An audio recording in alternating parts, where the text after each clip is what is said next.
Welcome to session 16 of paper 8, that is Industrial and Environmental Biotechnology. The topic of today's discussion is production of recombinant enzymes. So, so in the previous class, we have finished one module which was Introduction to Bioprocess Technology. We have seen the upstream processing and the downstream processing. And today we are going to start a different unit where we will be discussing about enzyme technology and we'll be discussing about biotransformation.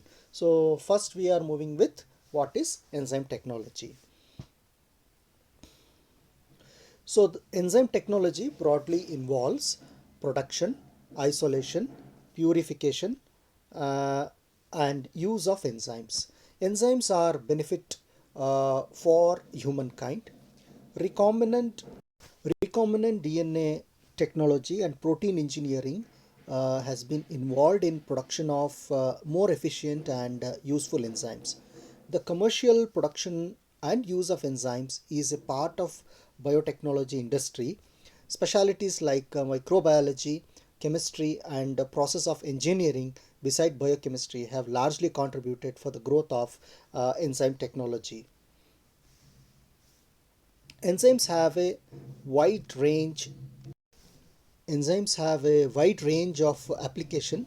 Enzymes are used in production of food processing and preservation, washing powders, detergents, textile manufacture, leather industry, paper industry, medical application, improvement of environment, and scientific research. Commercial production of enzymes. The microbial enzymes have been utilized for many centuries without knowing them fully.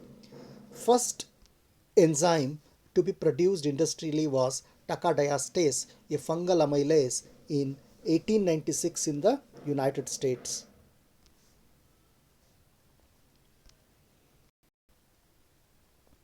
It was used as a pharmaceutical agent to cure digestive disorders.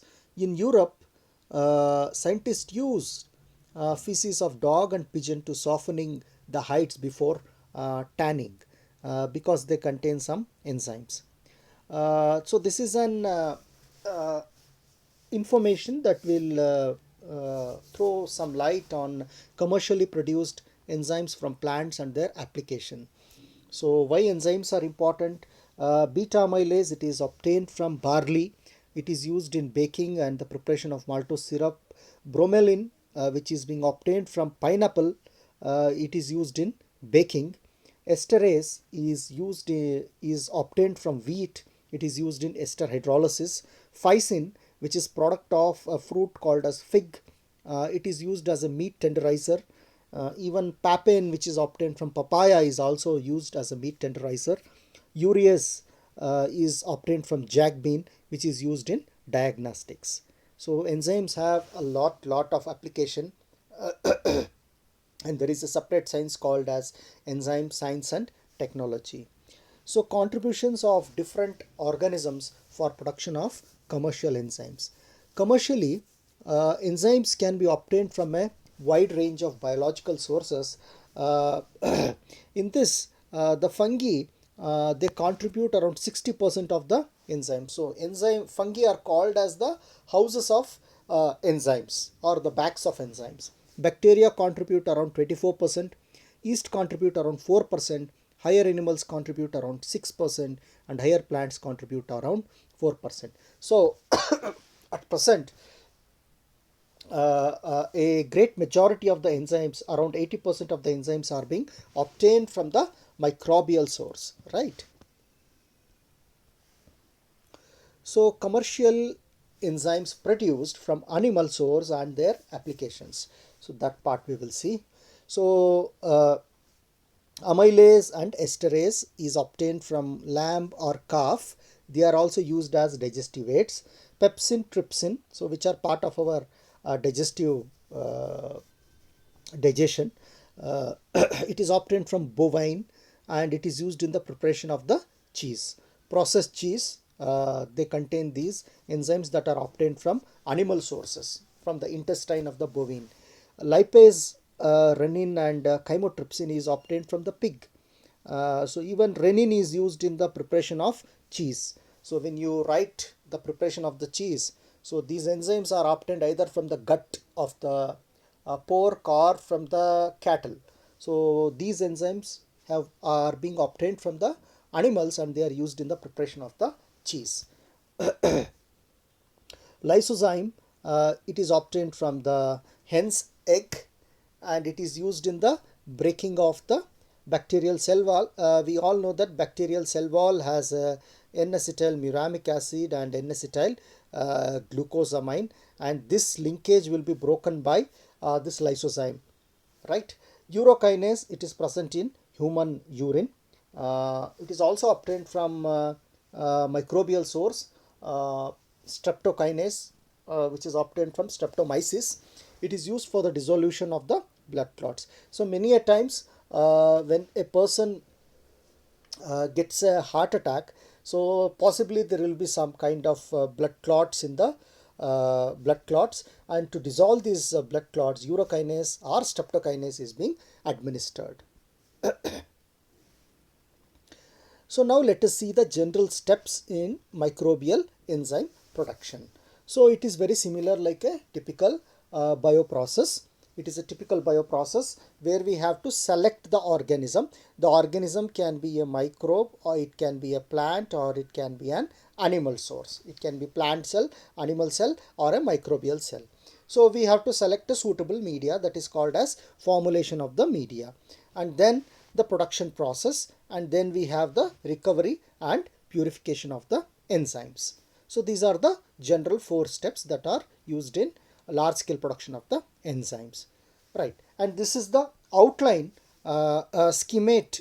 This is the schemate for the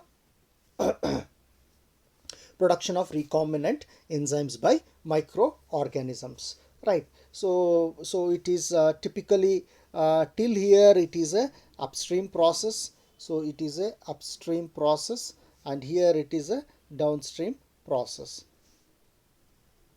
USP and DSP. So so we have a culture of any organism. It can be plant, animal, or microbial, as microbes are contributing around 80%.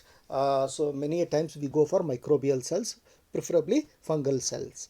And inoculum development, and then we transfer this to the inoculation tank, and then we transfer it into the with the raw material and with the organism. So it is allowed to incubate for a time, and then the growth starts from the lag phase to log phase to log phase, and then usually in the stationary phase, or in the early stationary phase, or in the late log phase, the metabolites start to be produced. Our enzymes are being produced during this phase, and then once the enzymes are being produced, the fermentation is halted, and then the cells are being disrupted, or sometimes if the enzymes are being released, see, the enzyme can be intracellular or they can be extracellular. If it is released extracellular, there is no need to lyse the cell, because our protein or our enzyme is present in the broth. So if this enzyme is produced intracellular, then we have to lyse this cell, and we have to remove the cells, filter the cells. We have to remove the nucleic acids, salt treatment, cool storage, and we have filtration, and we can use any of the chromatography technique like ion exchange, or we can use affinity chromatography, and then it can be purified, and it can be dried, and it can be packed, and it can be sold into the market. So this is the outline for the enzyme production in an industry by using a microorganism source. So these steps have been explained in detail. Selection of the organism. So we have seen how strain improvement and all these things comes into picture. So media should be cheaply available. It should not be quite expensive. So commonly used media is so what we have discussed: molasses, corn strip liquor, yeast extract, whey, etc. All these are the waste products of agro-based industries, right? And then we have the industrial production process the duration of fermentation is variable, that depends on the type of the organism we are using. So bacterial cells, they require around only 24 hours for duplication, whereas fungal cells, they require around a week. So usually in the second week we can expect the metabolite to be produced. Many a times the metabolites like alkaloids are produced during the early stationary phase. So enzymes are also produced at the end of the log phase or at the very beginning of the stationary phase. I'm sorry. So recovery and purification, we have discussed this. So this is all a nothing but it is a DS downstream processing. So this we have discussed very detailed in the downstream processing. So the cells are disrupted and the molecules are removed and they are being purified. Unnecessary compounds like see, if it is an enzyme, our molecule of interest will be protein. So nucleic acids have to be removed. Right, so enzymes can be precipitated by ammonium sulfate or by using organic solvents like ethanol and acetone, and then it can be concentrated and it can be lyophilized and it can be packaged. Right, and this is one more topic. Uh, there are several strategies of obtaining, producing enzymes, enzyme technology or the principles of enzyme technology, or enzymes can be produced directly by using the organism. Sometimes we can also use the principles of genetic engineering for microbial enzyme production. So that we will see, that we will have a overview, right? So here we have an idea about RDNA technology and cloning. So here what we do is we select selection of the microorganism with an enzyme of industrial application. We have to select an organism, then we have to purify the mRNA, isolation of mRNA, then reverse transcriptase, and then we get the DNA for that. So this DNA can be cloned into E. coli and we can create a library. And then once library is created, then what we can do, we can identification of the cDNA clones with hybridization probes. We will identify that which cells can produce, which have the gene of our interest. Then what we do is transformation of industrial host organism. We transfer the vectors which are containing our gene of interest, and we select the transform cells, and industrial production of the desired enzyme can be done in the large scale. So instead of directly taking the organism, we select the gene which is responsible, and that gene like mRNA is taken and it is converted into DNA, and then the DNA is being directly inserted into a suitable vector, and then it is transformed into a host cell, and the host cells can be selected and they can be transformed cells which are containing the gene. They can be produced in the large scale, so that is another strategy. And desired enzyme can be purified, determination of, so this is another way.